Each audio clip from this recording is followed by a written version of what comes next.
Says we are live. So I am here with Russell Cross and Chip Clark. Yes, in our Google Hangout. We had a little difficulty getting on here, but I appreciate y'all's patience. Russell and Chip getting on here. So now, both of y'all are in the assistive technology space, and both of y'all have been in that space for a while. So, Russell, I want you to start out and let us know how you're both of you are speech therapists. How did you get into the assistive technology space? Walk us through that after graduation and where you arrived. Well, I graduated, actually my first degree, I should preface this with my first degree was in psychology and linguistics. So I did my master's back in the UK. At what at the time was called Birmingham Polytechnic, but now it's the University of Central England, I think it's called. So I did my postgrad there, and then I qualified in 1983. So that's when I started, and I was originally doing what most therapists do, which is a mixed bag of people. And I worked at the time, as most therapists did, for the National Health Service. So I was employed by the government. And the National Health Service, as you know, in the UK, is still the major employer for health professionals. So I started with general speech path stuff, and I remember distinctly that at one point we took delivery at our hospital of what was called the BBC Model B computer. It's one of the very first personal computers that came out in the middle 80s, and I think I was the one who opened the box. I think by nature of the fact that I was the one who opened the box and then plugged it in, whereas I was now the tech guy. And really I could trace it back to there when I started on that. And then I wrote 2 programs. I taught myself BASIC, and I wrote one which was a communication program, what a surprise, where there was a screen, and on the screen was a box, and in the box were a lot of words, and when you hit the space bar, the bar would appear across the screen and go down, and you hit the space bar and it would go across, and then you hit the space bar again and it would pick a word, and you could build a sentence. And I gave this to a client after spending many weeks of designing this. He took a look at it, tried it once, and then pushed the computer to one side, which was my first lesson in augmented communication, which was if your client doesn't relate to you or the technology, it's no good how clever it is. And so my next software was in stammering. I actually created just a way of recording when somebody would stammer, whether it was a block, a repetition, a hesitation, a prolongation. At the end of it, it would tot everything up. It would just count everything. And that ended up with my first paper being published. But what happened after that is I drifted away from that, and I saw a job advertised in a private company. I remember in the UK that the NHS is government, and this was in a company that was doing communication aids, and this was the company that was distributing Prenky-Rummick products. And then on the 1st of April 1989, I took up the role as a consultant working for that company. And the rest, as they say, is history. From then on, it was really from there to here. My background was, of course, speech path, working within the public sector, and then moved into the private sector, as was in the UK. Chips is probably very different. I'm still working at Prenky, yeah. At this point, I'm what's called the Director of Clinical Applications, so I'm really part of R&D more than anything. And my role is to provide clinical input to in-house clinical input to the development and design and the revamping and rejigging of technology and software, etc. So that's an in-house post, and that's currently where I'm at. And Chip, as you'll see, actually also has. Chip also has. He's almost like an out-of-house. Or he's in the outhouse. More like in the outhouse. It's probably. He's in the outhouse doing something similar, but Chip's working on special. He comes in on special projects with us more as on a consultancy basis. But you'll hear about that from Chip. Well, yeah, Chip, walk us through when you got out of school, speech therapy school, and then how you arrived in the same space.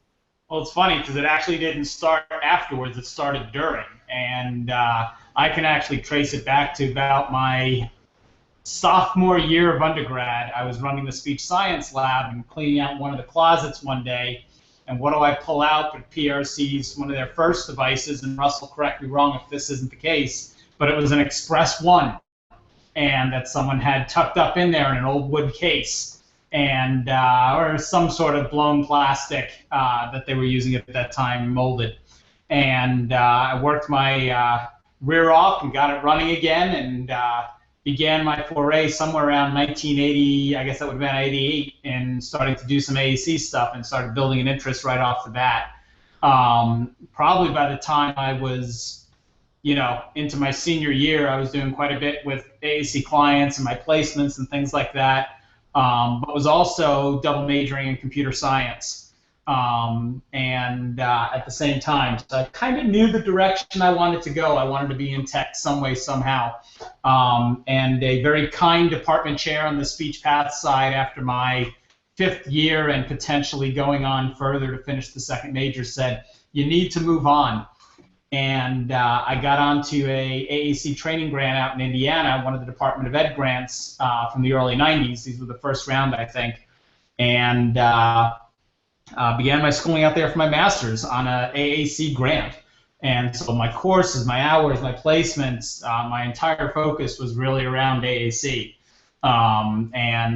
Visits to PRC during that time and dealing with lots of other manufacturers, doing evals and assisting with evaluations.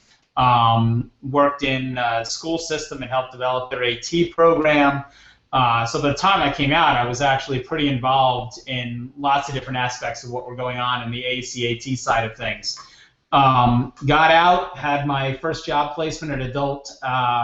Actually, at that time, they were seeing both adult and kids for rehab right here in Virginia, and spent the next 3.5, 4 years working with them, getting every bit of experience I could. We had some pretty large grants where we brought in a very large sum of money to serve clients all around the state, and we executed that program. And actually, that program went on for about 8 or 9 years after that,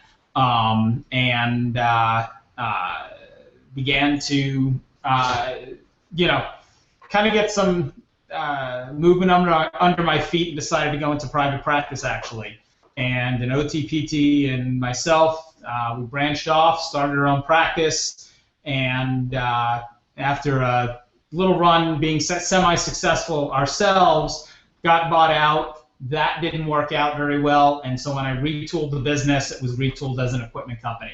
And I've been on the durable medical equipment side since 98 has been the large, we do some private consulting, things like that. I was doing a little bit of vaccine injury work and consulting on those cases. But most of what we were doing was equipment-based, whether it be training and services or support or actually selling equipment, everything from environmental controls to computer access products to communication devices. And then ultimately we narrowed our focus down to just PRC and Saltillo and where we are today. So we've been doing it for about, I think we go into 18 years this April. So yeah, 18 years. So when you switched gears as far as your private practice, was that a pediatric private practice? It was everyone. We really didn't have any focus with kids or adults. The group we had, our OT and PT were pretty exceptional for that time period in terms of what they could do. Everything from computer access to seating and mobility and what we had access to, and collectively what our experiences were. So really working with kids or adults didn't matter to us. It just, someone who had the need for AT, we could usually work through it.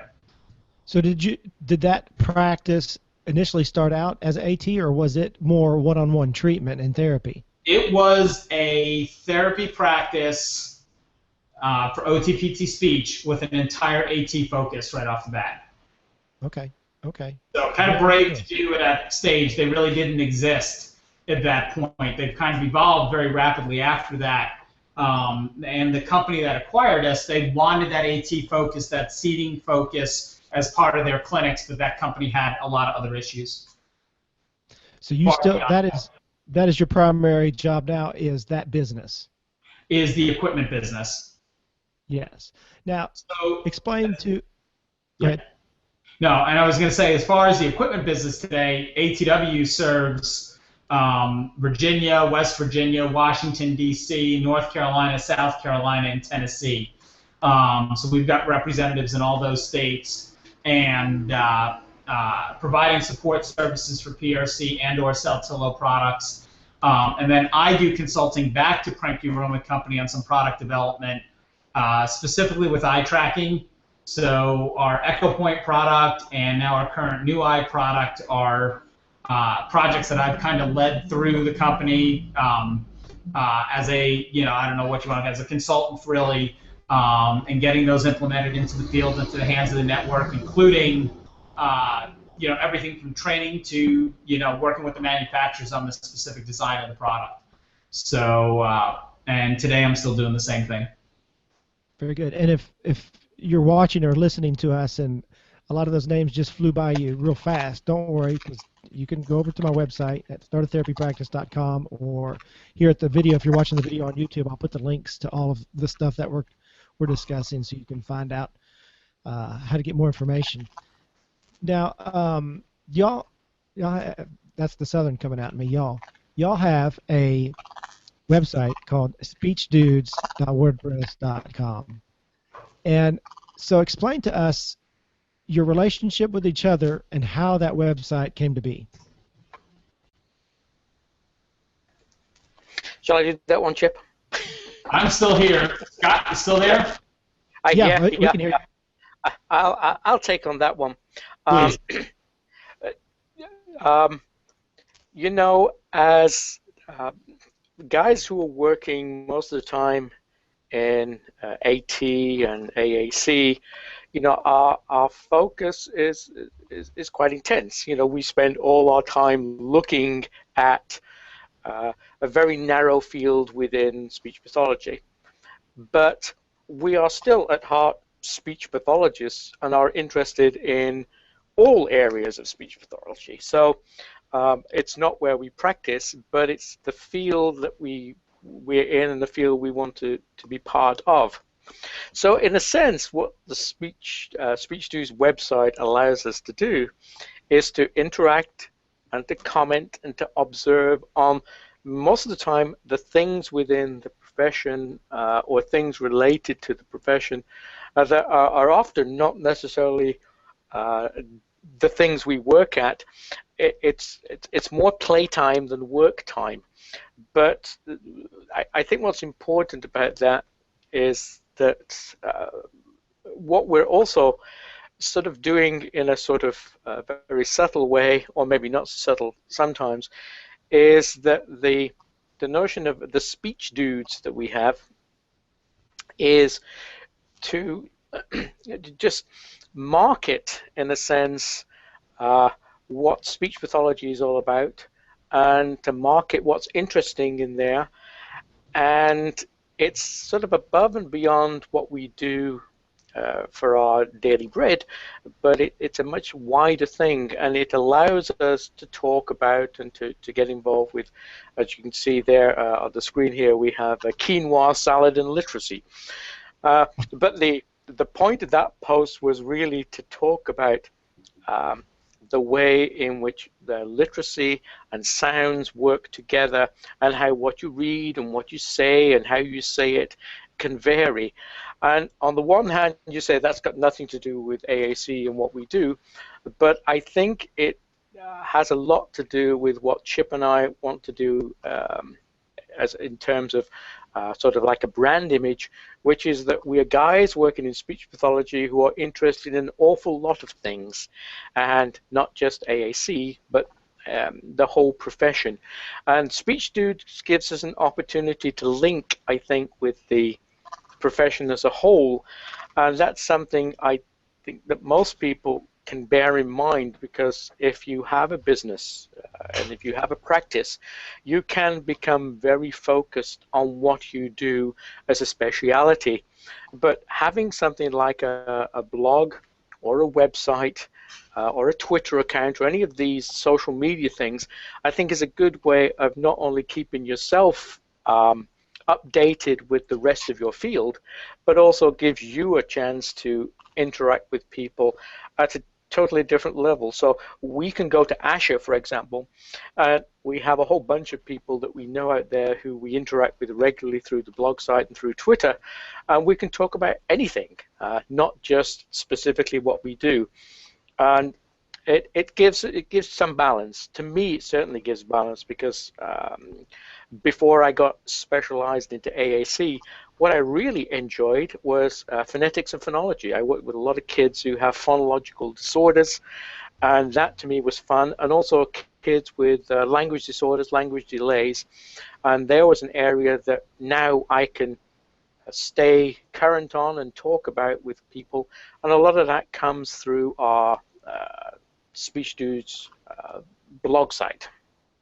So really that's what it is. It's an adjunct to what we do, but I think it also has a sort of the effect of a sort of subtle branding, I think. So whose idea was it? I guess, how did you come about with the idea of, hey, let's start the speechdudes.wordpress.com? That's on Russell. Yeah, I wanted to, I wanted to do something. I wanted to do something that would give me, in the first instance, an opportunity to make a connection much more broadly with the speech profession, rather than just be focused on AAC. But on the other hand, I wanted to have somebody else, who would be able to act as a foil, somebody who could be bounce ideas off. And also, if we ever got to the point where we can monetize this little beastie, which we've never done, but if we do, I wanted somebody who would have a good grasp of how that might happen.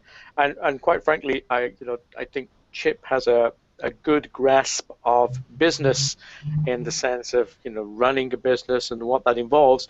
And should we reach the point where we want to turn this blog into a monetized asset, and we don't even know whether we ever will, but if we did, Chip could do that. And I've known Chip for many, many years, and I think Chip, like me, has that sense of a passion for the field of speech pathology, not just AAC. And of course, Chip also wants to be part of the general thing. So I chatted with Chip.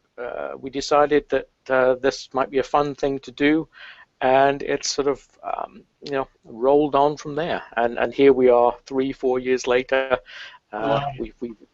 Yeah, it's whatever it is. I mean, we made it into the ASHA Leader. We actually got an article written about the Speech Dudes. So the general effect of this is it's sort of a marketing of ourselves. It's me and Chip as a brand, i.e. Speech Dudes, which is, in a sense, a little different from what we do as our full-time job.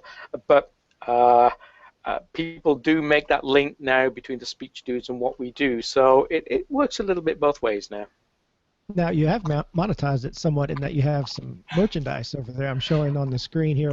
You have a coffee cup and onesie. Yep. And if someone would like to buy something, we'd love to see that. We need to go back and check that one.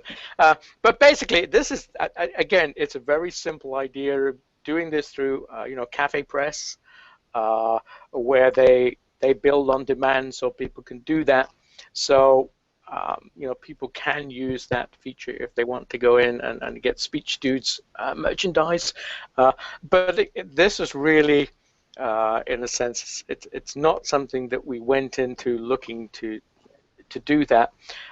It was more a way of us stretching ourselves amongst our profession, because we feel it's important not to get locked into one perspective, not to forget that there's a whole bunch of other things happening in the world of speech pathology that we want to be both part of and get involved with. And we both are active members of ASHA. We go to the ASHA conferences, we present at conferences, and we interact with people as much as possible. not just on AAC, but speech pathology in general, and for me, also in linguistics in general. It's a whole bunch of things. So it's somewhat of an outlet for us. So how did you two initially meet? That's a good question. Which story? which the usual question is, which bar would it have been in? Do you remember, Chip? When did we first meet? I don't recall, because there'd been probably one or two contacts before it. Obviously, the most memorable one was that bar in Florida, where you were dancing on a stool kind of thing. But I wouldn't say that's where we first met. I really don't know. We knew each other. It's been 18 years. That's a really long question. That's a long time to think back. Don't remember. 18 years ago, though, huh? It could well be. I feel like I've known Chip forever, and he probably sadly thinks exactly the same thing. Yeah. We've known each other for far too long. Yeah, it's been at least, since I started with PRC, so it'll be 18 years this year. So, that we've been doing stuff. So I've known Russell since pretty much the start. So you met each other through the AT space, though? Sure, absolutely. Yeah. Very good. But and I don't know if we explained. Chip said he's in Virginia and Russell is in Ohio, but you said you live on the same street, basically. Yeah, well, in a strange, convoluted way. So the main street of my town here follows all the way out to Worcester, Ohio, where Russell's based.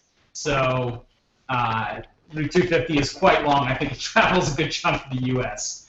That's right. We sometimes say that we both live just off Route 250, but I suspect there are an awful lot of your viewers and listeners who could say, "Hey, I live off the 250 as well." In which case, you're very close, in a sense, to Chip and I. Now, as far as AAC go, I'm thinking of my own private practice, and we've had to acquire some communication devices for our clinics, for our clients.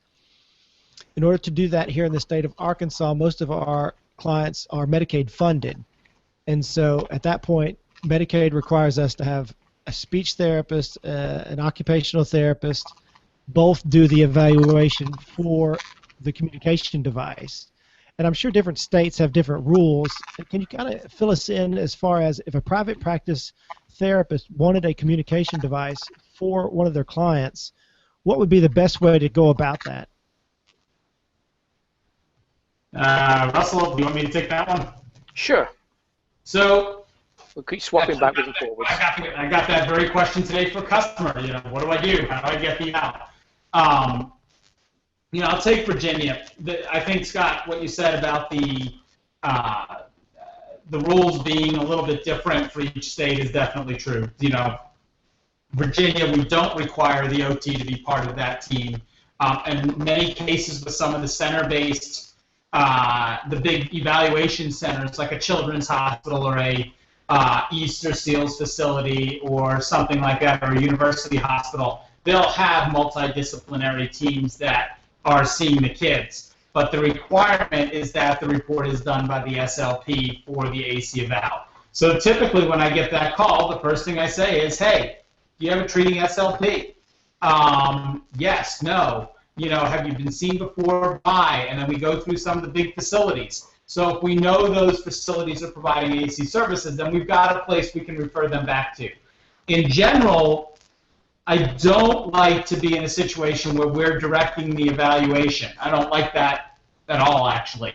So we like to get folks back to these sites that have multiple companies' products, lots of opportunities to see different things that are out there and to get a broad perspective on the evaluation. So the best thing to do is to get them, to one of those facilities. If it's a private SLP that's out in the field, then generally what they'll do is they'll call in a couple different vendors. The vendors will bring in a variety of communication devices, try those devices directly in their clinic, and really go through a process of trial therapy of where they're seeing the client as part of their therapeutic visits, but trying the device over time, usually up 2 to 4, maybe a slightly longer period of where they're using the device, working with the client as part of their therapy, and trying to make a decision if it's a good fit or not.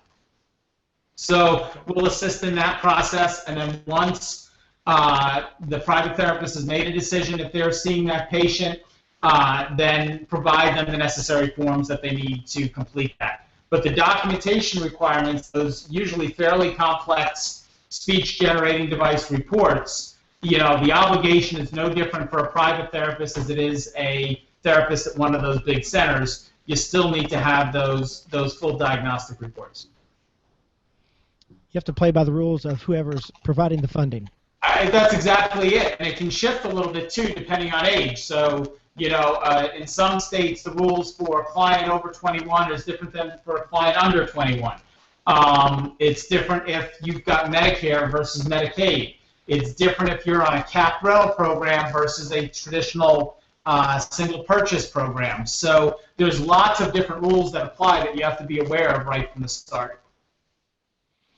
Chip, explain to us the eye gaze technology and where that's going. Ooh, cool.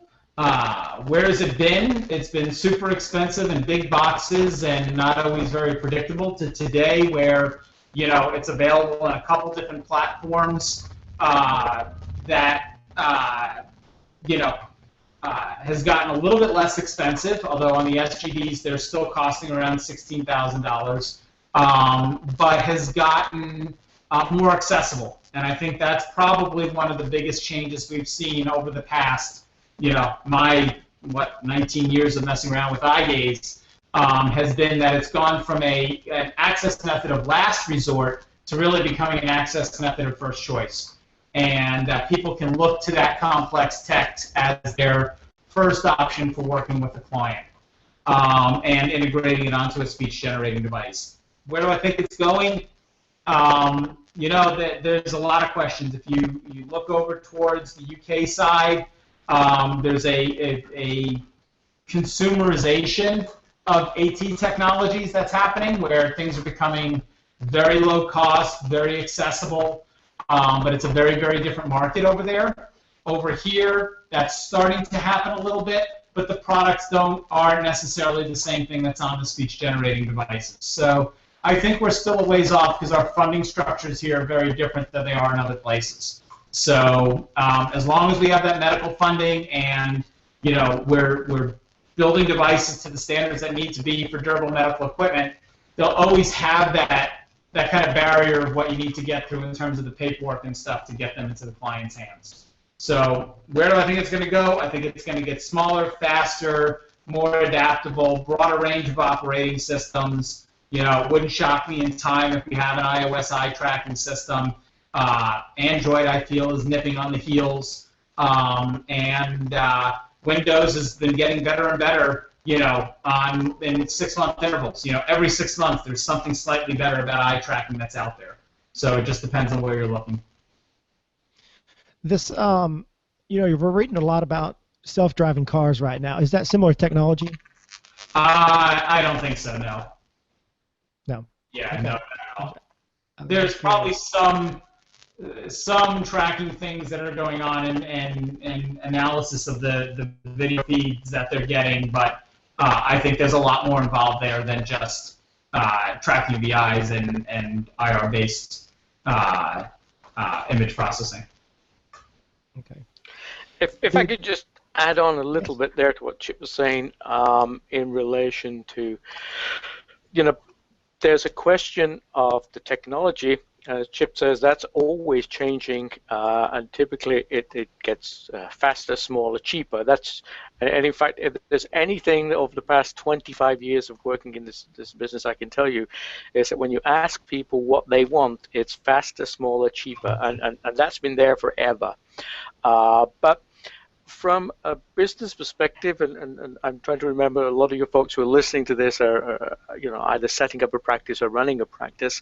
One of the challenges that we all have, not just Chip and I with PRC, but also any of the companies, is the difference between creating a technological solution and creating a sustainable technological solution.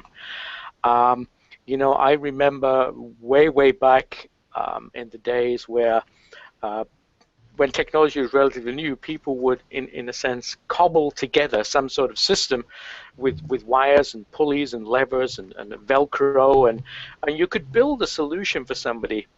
But the question was, how long would that last, and what happens when something goes wrong?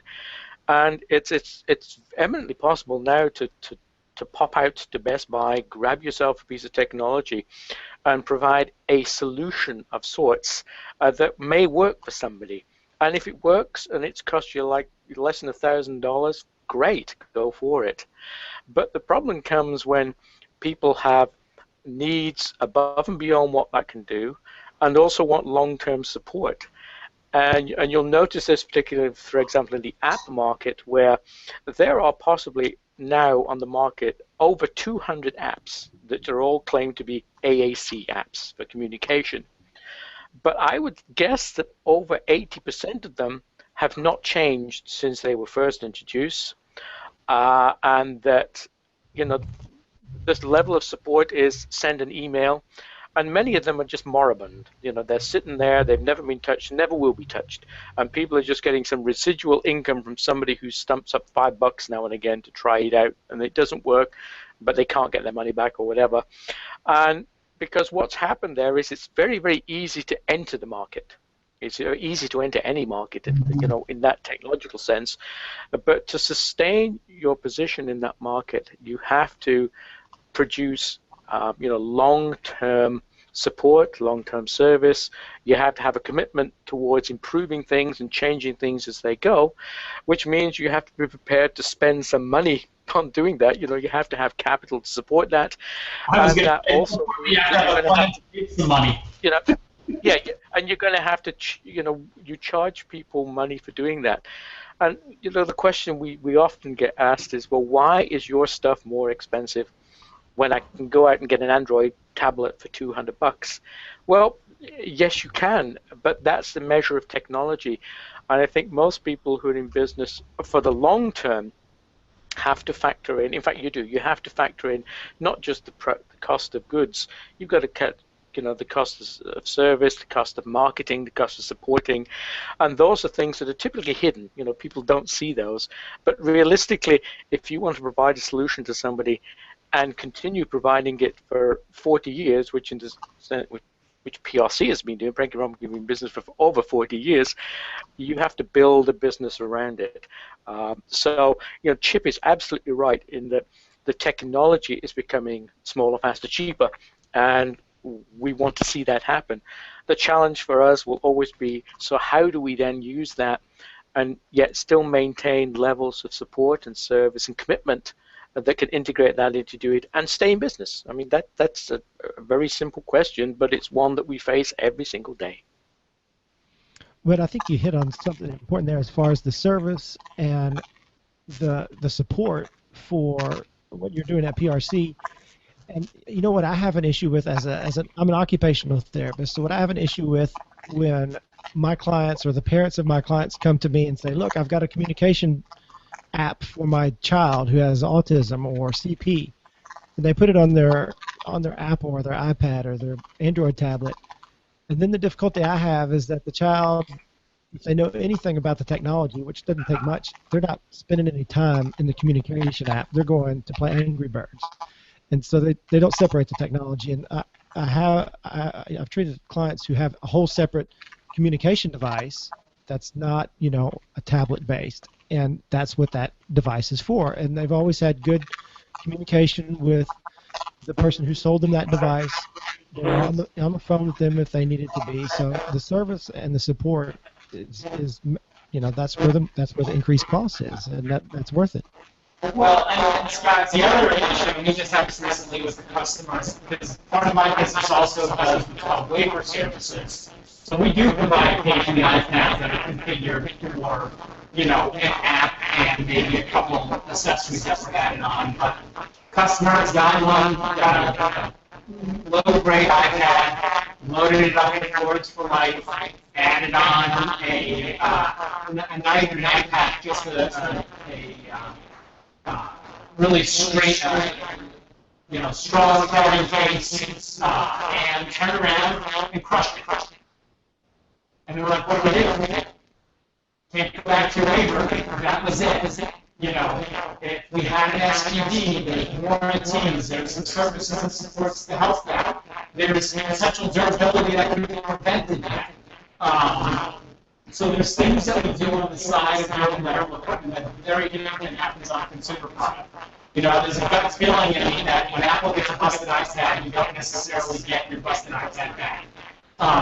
You know, you probably get back a new one that's been refurbed, built from parts from other ones. Because it's low cost, they can do that, and they've got so many folks to work with. Where what we're doing, you know, we've got to give you a product that's going to last no matter what, so it's built up to handle it. So try and prevent those things, and you know, give them something that's going to last a little longer. I'm hoping that Russell was able to hear you better than I was. Nope, I just lost Russell audio. Are you there, Russell? Yes, I'm here. Yeah.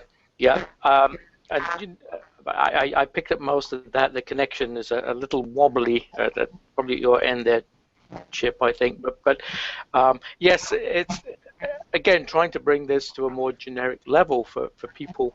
It's not just folks like ourselves who are selling bits of technology who have to look at the issues of service and support. But if you're running a private practice, if I were back treating kids every week, if all I'm going to do is have my kiddo come in, spend half an hour, and then go home, and I don't speak to anybody again, or don't provide any input or support or phone numbers or contact for another week, then that's not as good as maybe the clinician who also has, you know, a check-in. You know, you say, I'll send you a tweet later this week, or check my Facebook page. If you have a question, just throw it up there. I'll take a look and see if it's there. You know, it's being, but that takes time and that takes money to be accessible to people. But the quality of service that someone provides in the longer term has to be good. And although we particularly are working in a profession now where technology can be very good, very cheap, and very easily available, we're still faced with having to say, what makes it different? What do we do that's different? Well, you know, you can talk to Chip, and Chip will even sometimes turn up and help you, you know. And those things are important to people. That human touch is just as important now as it ever was, even though the technology allows us to be less in touch. That's something for us to bear in mind. Oh, I was just thinking there was a great book. I think it's Sherry Turkle, and it's something to do with the more we are together, the more we're apart. And if I think of the reference, I'll give it to you and we can share it later. But it looks at that very issue globally, that although we now have technology that allows us all to stay so connected, what's actually happening is to a certain extent we're becoming less connected. We don't talk, we send a text. We don't meet, we send an email. And I think part of what she was arguing is that the human touch is something that we have to be even more conscious of now. And any of us who are in a private practice need to remember that. It's not the machines, it's not the technology, it's not the social media. It's how we then follow up with the human side of it that will make the difference, I think. I definitely agree. I think as technology gets, as you say, smaller, cheaper, faster, and more available, I think people will be seeking out that human component of interaction, whether it be in business or in education or in any sector of the community. It's going to be them seeking out the human factor there. So it's a very good point. I just checked there. The book I'm referring to there, which is a very good read, it's called Alone Together. And it's by Sherry Turkle, Turkle. And actually, I think if people go to the Speech Dude's website, they'll find a copy of what we call Dude Notes. Dude Notes are when we read a book or an article and we put our notes up for people to download. So I think if they go to the Speech Dudes site and look for Alone Together, they can get a summary of the book, which hopefully will have them go and buy the book, which is a very good book. Second one on the list. Right here. Are you seeing that on your screen? Not yet. If I share the right screen, that would help. Share. There it is. So you go to Dude Notes right there. That's Alone Together. And you are there. It'll download as a PDF, and it's a summary of the key points that I read the book, and I summarized the key points. But people could take a look at that, and then the book itself is very good, and it's written from the. What I like about it is it's very generic. And it's not about how to build a business per se. It's not a business book. It's not profits and loss and how to make margin, etc. But it's a very good book for people who work in clinical settings, I think, where it reminds us of the importance of the human factor. That's all I'm saying. It's great for doing that. Well, and I'm glad we went back to your website here, because I want to direct people over there, because there's some really good articles over here. I've been enjoying this, so I encourage people to go over here and check out what all you have to offer. Y'all have spent some time on this website. This is very interesting. Now, do I remember that you two went to was it an AT conference here recently? ATIA was the last one we were at together. Russell, you were at CSUN, right? I was at CSUN, and as I said before that, ATIA. I think the next conferences that we're looking toward will be ASHA later this year, and then probably Closing the Gap is another good tech conference that we try to get to. That's in Minneapolis, October, November. I'm actually getting to do something very different, which is I'm going to be presenting at a conference on corpus linguistics. That's not speech pathology in the traditional sense, but as I said, we have interests tangential to speech pathology, but this is an international conference, and I'll be presenting on the application of corpus linguistic methodology to AAC, and I think it might be one of the first papers that they've had at this conference related to AAC and corpus linguistics. So, this blending of other disciplines with what we do, I think, is important. And again, you go to the speech site. What we try to do there is to talk about not just speech pathology, but we've also talked on there about things like English as a second language. What are the implications of ESL towards what we do clinically with people who have language issues? So. Anything we try to be, it's a little on the eclectic side. We want to be speech pathology Renaissance men. I think that's that might be it. or sorry, Renaissance, I think would be the appropriate pronunciation. This side of the pond, yeah. I'll let you go. Well, guys, I don't want to keep you all too long. We could sit here and talk for the rest of the day, I'm sure, but I really appreciate you joining me. And I know both of you enjoy spending some time on Twitter. So what's your Twitter handle over there? It is @SpeechDudes. @SpeechDudes. That's it. You can follow us there. Join the merry band, and as you'll see at the bottom of Chip's screen there, the speechdudes.wordpress.com. So yeah, if you follow us on Twitter and you follow us on there, we also have a Facebook page, which is, what a surprise, Speech Dudes. So nothing difficult there. And if you even want to write to us, it's speechdudes@gmail.com. So we try to make it very, very simple, because we're very simple guys and we don't have very good memories. So.